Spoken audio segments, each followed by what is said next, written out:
साथियों नमस्कार। Kota online classes में आप सभी का स्वागत है। आज हम बात यहाँ पर भक्ति काल की करेंगे। साथियों आदिकाल हमारा पूरा हो चुका है और आदिकाल के क्वेश्चन मैंने करीबन 5,000 क्वेश्चन मैंने आप लोगों को करवा दिए हैं। तो आज हम लोग यहाँ पर भक्ति काल स्टार्ट कर रहे हैं। साथियों आप लोगों का प्यार बहुत अच्छा मिल रहा है और इन प्रश्नों के प्रति आपका जो रुझान है वो बहुत बढ़िया है और आप लोग नोट्स बना रहे होंगे। साथियों मुझे जहां तक लगता है तो प्लीज आप नोट्स बनाइए। ये प्रश्न आपके जीवन को तार देंगे, ये मैं गारंटी दे रहा हूँ। इतने अच्छे प्रश्न हैं कि मुझे तो बहुत बढ़िया प्रश्न लग रहे हैं साथियों। ठीक है, चले देखे। सुदामा चरित किसके द्वारा रचित काव्य ग्रंथ है? भक्ति काल शुरू कर दिया और पहली बार अगर वीडियो को देखते हो तो जरूर सब्सक्राइब कर लीजिए, लाइक कर लीजिए और शेयर और बेल आइकन को प्रेस करके रखिए ताकि आपको इसका नोटिफिकेशन रोज मिले। रोज इसकी क्लास मॉर्निंग में मैं डालता हूँ, करीबन 8 बजे के पहले डाल देता हूँ। ठीक है, चले देखिए। सुदामा चरित किसके द्वारा रचित ग्रंथ है? सुदामा चरित जो है वो नरोत्तम दास के द्वारा रचित ग्रंथ है। साथियों किसके द्वारा रचित ग्रंथ है? नरोत्तम दास के द्वारा। देखिएगा, इसका जो एक्सप्लेनेशन दिया गया है वो जरूर देखना है। इसमें यही सबसे मुख्य बात है। सुदामा चरित नाम से काव्य ग्रंथ नरोत्तम दास या नंद दास और रीति मुक्त काव्यधारा के कवि आलम तीनों ने रचा। जो सुदामा चरित जो काव्य है नाम से जो काव्य ग्रंथ है वो नरोत्तम दास ने, नंद दास ने और ऋतु मुक्त काव्यधारा के कवि आलम तीनों ने इस काव्य को रचा। अतः दिए गए विकल्पों में विकल्प डी जो नरोत्तम दास है वही उत्तर हमें यहाँ पर मानने हैं, क्योंकि नरोत्तम दास ही विकल्प में है। नंद दास, आलम दास ये उसमें नहीं है। तो ठीक है, कोई बात नहीं, एक ऑप्शन तो हमें मिल ही गया है। नरोत्तम दास रचित सुदामा चरित जो है अवधी भाषा का काव्य ग्रंथ है। किस भाषा में लिखा गया है? अवधी भाषा में। ललित ललाम, रसराज, अलंकार पंचाशिका ये मतीराम के ग्रंथ है। साथियों ललित ललाम, रसराज, अलंकार पंचाशिका किसके ग्रंथ है? मतीराम के ग्रंथ है। ठीक है। अब पद्माकर के जो प्रमुख ग्रंथ है वो है पद्माभरण, जगत विनोद और प्रबोध पचासा। पद्माभरण, जगत विनोद और प्रबोध पचासा ये जो ग्रंथ है ये पद्माकर के हैं। साथियों ठीक है, मतीराम के हैं। ललित ललाम, रसराज, अलंकार पंचाशिका ये मतीराम के हैं और पद्माभरण, जगत विनोद और प्रबोध पचासा। देखो द द द सब में आ रहा है, कोई सा भी द आए तो ये पद्माकर का ही कर देना आप तो, ठीक है ना। अगला प्रश्न आता है, गंग किस राजा के दरबारी कवि थे? वेरी इंपॉर्टेंट क्वेश्चन साथियों, बहुत बढ़िया प्रश्न है। जो गंग थे वो किस राजा के दरबारी कवि थे? राजा मान सिंह के, अकबर के, या फिर महाराणा प्रताप के, या पृथ्वीराज चौहान के? तो जो गंग सिंह थे वो अकबर के क्या थे? दरबारी कवि थे। साथियों तो इसमें सी ऑप्शन राइट हो जाएगा आपका। तो गंग एक मुगल कालीन राजा अकबर के दरबारी कवि थे। कवि गंग का पूरा नाम गंगा प्रसाद था। कवि गंग बीरबल के बाल सखा तथा रहीम दास के विशेष कृपा पात्र माने गए हैं। तो जो कवि गंग है वो बीरबल के तो बाल सखा रहे हैं और रहीम दास के विशेष कृपा पात्र रहे हैं। और गंग जो है अकबर के दरबारी कवि माने जाते हैं। और गंग का जो पूरा नाम है वो गंगा प्रसाद है। कवि गंग ने शहजादा खुर्रम की प्रशंसा में एक छंद लिखा जिस कारण नूरजहां ने ईर्ष्यावश उन्हें हाथी से कुचलवा दिया था। साथियों देखिए आप, मतलब कितनी निर्दयता होती थी उस समय। जो कवि गंग थे उसने शहजादा खुर्रम की प्रशंसा में एक छंद लिख दिया था, तो उस कारण से नूरजहां ने जो है ईर्ष्यावश उन्हें हाथी से क्या कर दिया? कुचलवा दिया था। देखिए आप, कवि गंग के प्रमुख ग्रंथ निम्नलिखित यहाँ दिए गए हैं। गंग पदावली, गंग पचीसी और गंग रत्नावली। गंग से ही शुरू हो रही है तो गंग पदावली, गंग पचीसी, गंग रत्नावली। पदावली, पचीसी, रत्नावली सभी में जो है ये गंग शब्द जुड़ा हुआ है, तो याद होने में कोई कठिनाई नहीं है। लेकिन पचीसी, पदावली, पदावली, पचीसी तो ये दोनों प से स्टार्ट हो रहे हैं और रत्नावली अलग है, थोड़ा सा याद रख लीजिएगा। कवि गंग का अंतिम छंद है जो इन्होंने अंतिम बार लिखा है, कबहू न बढ़हूं हारन चढ़े, कबहू न बाजी बंग, सरस सबाहे प्रणाम करी, विदा होत कवि गंग। ये देखो अंतिम छंद लिखा विचारों ने। अब मैं विदा होता हूँ। अर्थात जब ये कुचला रहे होंगे, हाथियों से कुचलाया होगा इनको नूरजहां के द्वारा शहजादा खुर्रम की प्रशंसा में छंद लिखने की वजह से, तो उस समय इन्होंने सभा में ये छंद पढ़ा होगा। कबहू न बढ़ूं हारन चढ़े, कबहू न बाजी बंग, सरस सबाहे प्रणाम करी, विदा होत कवि गंग। बहुत निर्दयता के साथ उनको हाथी से कुचला दिया था। और ये जो है रहीमदास के विशेष कृपा पात्र रहे थे, बीरबल के बादशाह थे कवि गंग। तो एक छंद और था। भिखारी दास ने गंग के संदर्भ में क्या लिखा है? भिखारी दास ने गंग के संदर्भ में लिखा है, तुलसी गंग दुहो भये, सुखविन के सरदार। तुलसी गंग दुहो भये, सुखविन के सरदार, ये भिखारी दास ने गंगे के विषय में लिखा है। अगला प्रश्न आता है यहाँ पर। तीसरा प्रश्न है, धर्म का प्रवाह कर्म, ज्ञान और भक्ति इन तीनों धाराओं में चलता है। धर्म का प्रवाह जो है कर्म, ज्ञान और भक्ति इन तीनों धाराओं में चलता है। यह इनमें से किसका कथन है? यह इनमें से आचार्य रामचंद्र शुक्ल का कथन है साथियों। अधिकतर जो कथन है वो आचार्य रामचंद्र शुक्ल के ही ज्यादा निकलते हैं, इसलिए आप ये ध्यान रखिए। कुछ भी नहीं आ रहा है तो फिर ये तो लगा ही दें। धर्म का जो प्रवाह है कर्म, ज्ञान और भक्ति इन तीनों धाराओं में चलता है, आचार्य रामचंद्र शुक्ल ने कहा है। आचार्य रामचंद्र शुक्ल ने भक्ति काल के संदर्भ में भी कुछ कहा है। धर्म का प्रवाह कर्म, ज्ञान और भक्ति इन तीनों धाराओं में चलता है। इन तीनों के सामंजस्य से ही धर्म अपनी सजीव दशा में रहता है। किसी एक के भी अभाव से ये विकलांग रहता है। कर्म के बिना वह लूला लंगड़ा, ज्ञान के बिना वह अंधा और भक्ति के बिना हृदय विहीन क्या निष्प्राण रहता है। तो ये पंक्तियां इनकी है, अच्छी खासी पंक्तियां हैं, आप थोड़ा सा ध्यान दीजिए, दे लीजिएगा। आगे पढ़ते हैं। इसी प्रश्न का एक्सप्लेनेशन दिया गया है। आचार्य हजारी प्रसाद द्विवेदी ने भक्ति आंदोलन को लोक जागरण की संज्ञा दी है साथियों, याद रखिएगा। जो आचार्य हजारी प्रसाद द्विवेदी थे, उन्होंने भक्ति आंदोलन को लोक जागरण की संज्ञा दी है। क्या बोला इन्होंने? भक्ति आंदोलन को लोक जागरण कहा है। रामविलास शर्मा ने भक्ति आंदोलन एक जातीय और जनवादी आंदोलन है। भक्ति आंदोलन के विषय में रामविलास शर्मा ने क्या कहा कि जो भक्ति आंदोलन है वो एक जातीय और जनवादी आंदोलन है, ऐसा रामविलास शर्मा कहते हैं।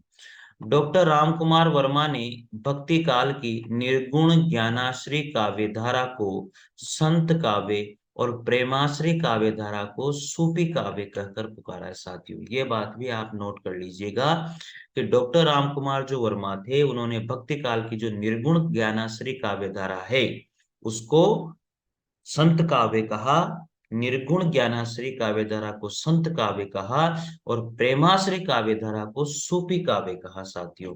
ये डॉक्टर रामकुमार वर्मा के द्वारा कहा गया है भक्ति काल की निर्गुण ज्ञानाश्री काव्य धारा को।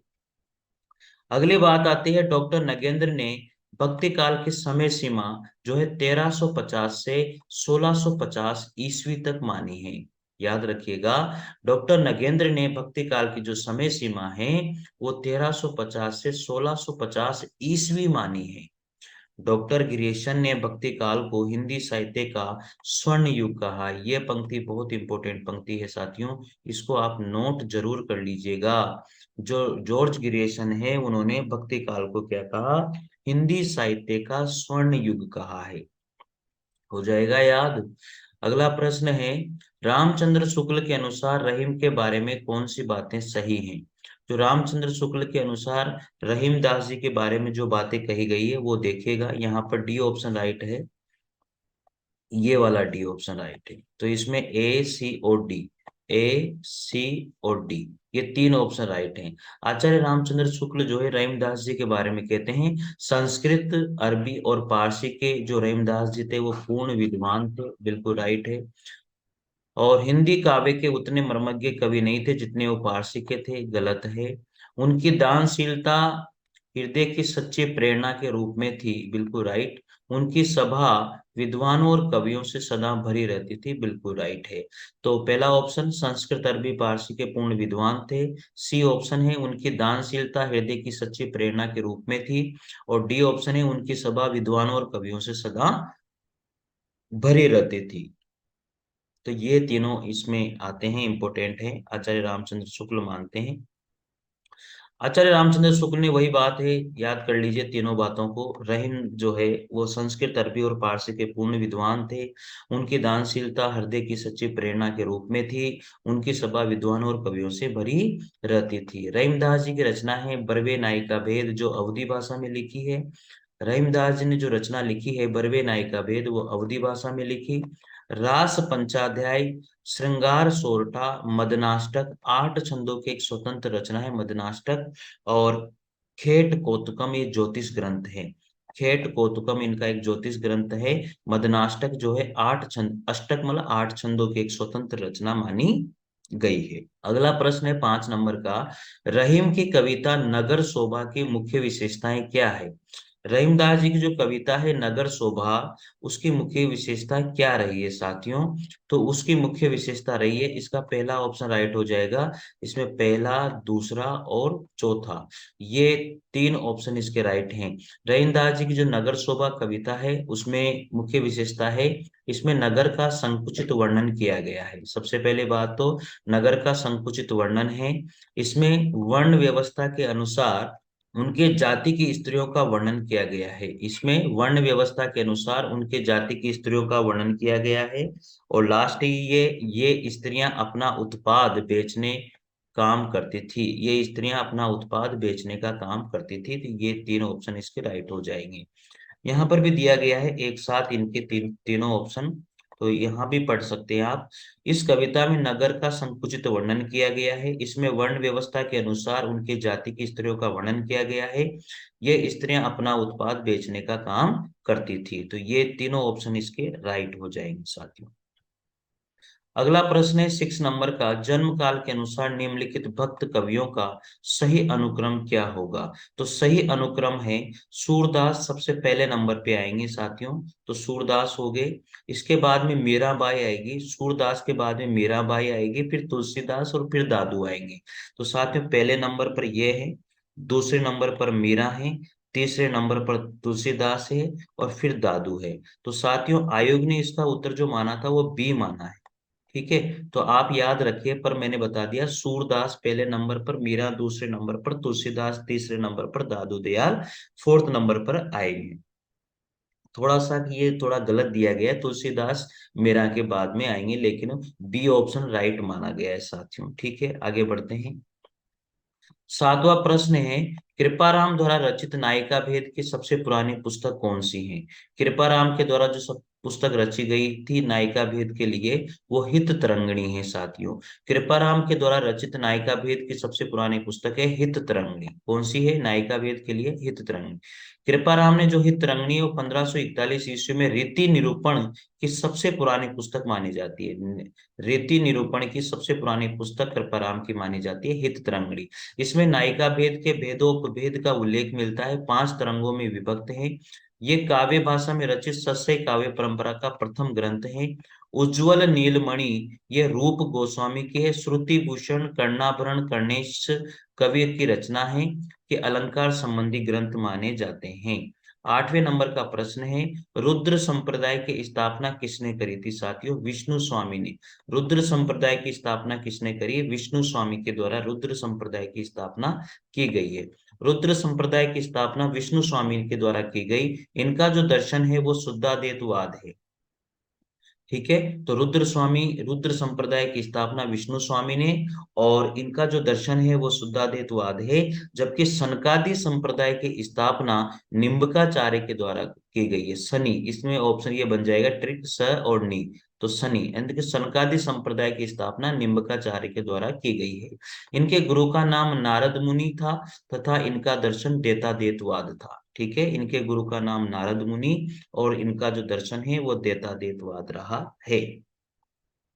अगला प्रश्न आता है 10 नंबर का। रामानुजाचार्य ने किस दर्शन का प्रतिपादन किया था? रामानुजाचार्य के द्वारा ये रवि इस नाम से र और वी इस तरह से ट्रिक बना लेना, तो सी ऑप्शन इसका राइट हो जाएगा। रामानुजाचार्य के द्वारा जो दर्शन है वो प्रतिपादन किया था विशिष्टाद्वैतवाद। रामानुजाचार्य ने कौन से दर्शन का प्रतिपादन किया था? विशिष्टाद्वैतवाद का। विशिष्टाद्वैतवाद का इन्होंने प्रतिपादन किया, याद कर लीजिएगा भाई। विशिष्टाद्वैतवाद दर्शन है, संप्रदाय श्री है, प्रवर्तक रामानुजाचार्य। रामानुजाचार्य ने किस दर्शन का प्रतिपादन किया? विशिष्टाद्वैतवाद का। किस संप्रदाय का प्रतिपादन किया? श्री संप्रदाय का। शंकराचार्य के द्वारा किस दर्शन का प्रतिपादन किया गया? अद्वैतवाद का। संप्रदाय स्मार्त संप्रदाय था। विष्णु स्वामी ने किस दर्शन का प्रतिपादन किया? शुद्धाद्वैतवाद का। संप्रदाय था रुद्र संप्रदाय। मध्वाचार्य ने किस दर्शन का प्रतिपादन किया? द्वैतवाद का। संप्रदाय रहा है ब्रह्म संप्रदाय। ठीक है, याद हो जाना चाहिए। अच्छे क्वेश्चन बनते हैं यहाँ से, ये सारी बातें आपको याद होनी चाहिए। क्वेश्चन है नंबर 10। निम्बकाचार्य का जो संबंध है वो किस दर्शन से है? निम्बकाचार्य का जो संबंध है वो देतादेतवाद दर्शन से है।